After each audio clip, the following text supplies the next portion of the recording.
So now it's time to talk about practicing.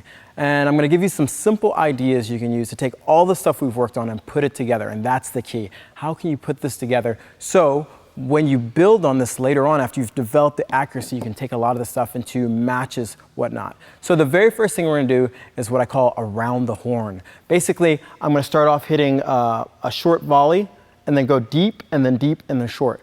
This takes advantage of all the things we've learned on how you adjust your racket face angle, how you have the tension in your hand or firmness based on the type of ball you want to hit. So this is the very first drill that I do recommend. You can use a ball machine or have a friend or a pro feed you. And this is really good on kind of summing up all the things we've been doing when it comes to depth and width on the court on aiming. So you can really see here, Megan's going to feed me a couple balls all to the forehand.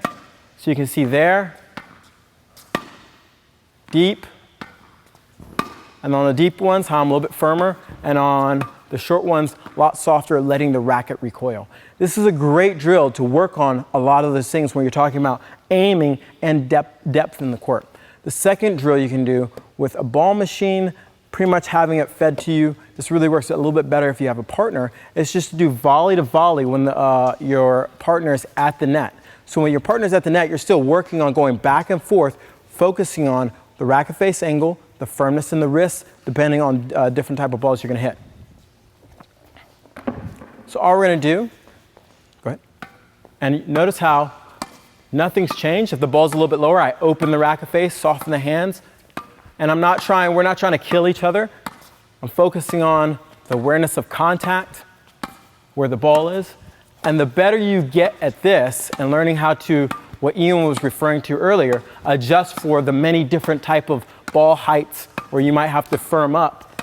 And if you make a mistake, no problem, just start to analyze, okay, if I miss a ball and it's going in the net here, what do I need to do? I need to adjust the racket face. The next situation is when you have a partner at the baseline.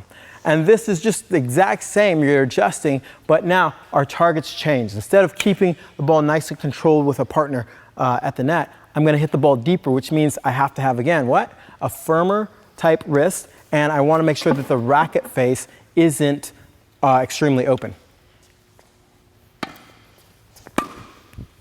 So notice how my racket face is a little bit more closed, my contact's a little bit more direct, you're not seeing as much recoil, and if I accidentally open the racket face too much, I can still get it in, but it might go a little bit.